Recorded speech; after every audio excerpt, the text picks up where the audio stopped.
మైలులో ఉన్నప్పుడు ఆ 10 రోజుల్లో పిండ ప్రదానాలు చేయడమని, అవి గృధ్ర వాయస జలచర రూపేణ ఉపభుజ్యతాం అని చెప్పారు. గృధ్రము అంటే గద్దలు కానీ, వాయసము అంటే పావురాలు, కాకులు, పక్షులు ఏవైనా సరే వాటిని కానీ, లేదా జలచరాలు అంటే నీళ్లలో ఉండేటటువంటి చేపలతో సహితంగా ఏ జలచరమైనా సరే ఈ పిండాన్ని స్వీకరిస్తే వాళ్ళకి తృప్తి కలుగుతుంది అని. ఇది పెద్ద కర్మ దాకా చెప్పిన విషయం. ఇది తర్వాత అనువర్తనం చేసుకోవడం అంటూ వచ్చింది. ప్రతి తద్దినం పెట్టిన తర్వాత కాకి పిండము అనేటువంటి ఒక పిండాన్ని పెట్టడం, అది పెట్టిన తర్వాత కాకి ముట్టుకుంటే అది ఆనందపడింది అని, ముట్టుకోకపోతే ఏదో జరిగింది అని చాలా దుఃఖంలో ఉంటున్న వాళ్ళు చాలామంది ఉన్నారు. ఇది సరైనటువంటి పద్ధతి కాదు. శాస్త్రీయంగా అసలు ఆ పిండాన్ని శ్రాద్ధంలో ఒక పిండం పెట్టడం అని ఉంది. ఆ పిండాన్ని ఏం చేయమన్నారంటే భూమి తవ్వి భూమిలో పెట్టాం. భూమౌ దత్తేన పిండేన తృప్తాయాంతు పరాంగతిం అని భూమి తవ్వి ఆ గోతిలో కనుక ఈ పిండం పెట్టినట్లయితే ఈ మన గృహంలో మరణించినటువంటి వాళ్ళు ఎవరైతే ఉన్నారో, గోత్రాలు నామాలు లేక లేదా దహన క్రియలు సరిగ్గా జరక్క మరణించిన వాళ్ళు ఉన్నారో వాళ్ళందరికీ కూడా భూమిలో పెట్టేటటువంటి ఈ పిండం వల్ల తృప్తి కలుగుతుంది అని చెప్తోంది. ఈ గోతి తీసి పెట్టేటటువంటి పిండాన్ని ఎవరో ఆ 10 రోజులు పెట్టాం కదా, అలా పితృదేవతలు వస్తే పెట్టవాలడం అని మనం పల్లెటూరులో చూస్తూ ఉంటాం. ఆ పెట్టవాలడం వల్ల ఒక తృప్తి కలుగుతోంది. అందువల్ల ఇంట్లో చేసేటటువంటి ఆడ పిల్ల వీళ్ళందరూ కూడా ఈ కర్మలో పిండ ప్రదానాలు భాగస్థులుగా లేరు కదా, అందువల్ల ఈ పిండాన్ని ఒకసారి పెడితే ఆ కాకి వచ్చి ముట్టుకుంటే తృప్తి పడతారు అని ఎవరో ఎప్పుడో ప్రారంభించి ఉండాలి. అది సరే, వాళ్ళు వచ్చి ముట్టుకోవడం వల్ల తృప్తి పడడం వరకు పర్వాలేదు, కానీ ముట్టుకోకపోతే వాళ్ళు అసహనం లోనయ్యి బాధకి లోనవ్వడం అనేది చాలా తప్పుడు పని. అసలు శాస్త్రంలో ఏది చెప్పిందో అది ఆ విధానంగా చేసుకోవాలి. అందువల్ల భూమిలో పెట్టడం అనేది ఒక పద్ధతి. లేదండి మా పెద్దల దగ్గర నుంచి అందరూ కూడా కాకికే పెడుతున్నారు అంటే, కాకిని ఉద్దేశించి పెట్టు, అది తిందా లేదా ముట్టుకుందా లేదా అనేటువంటి విచారణ అక్కడ చేయకుండా నీ కర్మలు నువ్వు చేసుకుంటూ వెళ్ళిపోతే చక్కగా సుఖంగా ఉంటుంది. అందువల్ల కాకిలోకి పిండాలు పెట్టడం అనేటటువంటిది శ్రాద్ధాలలో ఎక్కడా లేదు. అయితే ఈ కాకిని కూడా ఎందుకు చెప్పారు గృధ్రవాయస రూపంగా అంటే, ఈ గృధ్రము, ఈ కాకి, ఈ జలచరాలు ఇవన్నీ కూడా పితృదేవతలకి దూతలుగా వ్యవహారం చేస్తూ ఉంటారట. ఇది 10 రోజుల్లో చేసేది. అందువల్ల కాకులు కనుక వాటిని ముట్టుకున్నట్లయితే ఆ పితృదేవతలు వాళ్ళని దూతలుగా అనుగ్రహించి, వాళ్ళు వచ్చి ఒకసారి చూసి ఇంత పితృకార్యం ఇక్కడ చేశారు, ఇవి అవి అని తృప్తి పడతారు, వాళ్ళకి చెప్తారు అని కొంతమంది అలా వ్యాఖ్యానాలు చేయడం ప్రారంభించారు. ఈ కాకుల మీద పెద్ద సినిమాలు తీసిన వాళ్ళు ఉన్నారు, కాకుల మీద నవలలు రాసిన వాళ్ళు ఉన్నారు, కాకి పిండం అనేటటువంటి విషయాల గురించి ఎంతో పెద్ద చర్చలు చేస్తున్న వాళ్ళు ఉన్నారు. అసలు కాకికి పిండానికి సంబంధం లేదు.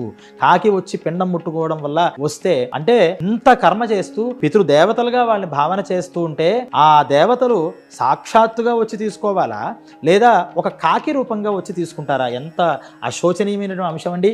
వీళ్ళని మనం 3 రూపాలుగా ఈ శ్రాద్ధ క్రియల్లో మనం ఆరాధన చేస్తాం. ఒకటి అగ్ని రూపంగా వాళ్ళు స్వీకరిస్తారట. అందువల్లే హోమంలో చేసేటటువంటి ప్రక్రియలు కొన్ని ఉంటాయి. అవి చేయడం వల్ల ఆ శ్రాద్ధంలో పెట్టేటటువంటి భాగాలన్నీ అగ్నిలోకానికి సంబంధించిన వాళ్ళందరికీ కూడా అది చేరుతుంది.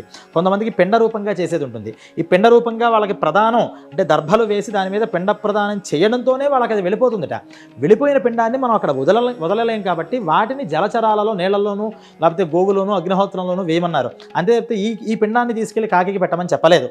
ఈ వదిలేటటువంటి ఈ 3 పిండాలు వేరు. కాకి పిండం అనేది సెపరేట్గా పెట్టారు. అది కాకి పిండం కాదు.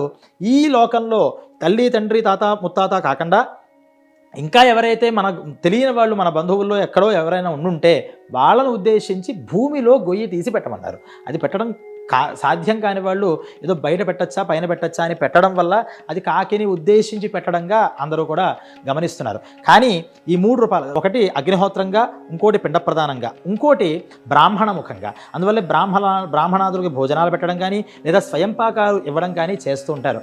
ఈ 3 రూపాయలుగా ఆ పైన ఉన్నటువంటి పితృలోకంలో ఉన్నటువంటి పితృదేవతలందరూ కూడా ఈ ఆహారాన్ని స్వీకరిస్తారు అని చెప్పారు తప్పితే కాకి రూపంగా వాళ్ళు వచ్చి తీసుకోవాల్సినంత దౌర్భాగ్యపు స్థితిలో వాళ్ళు లేరు.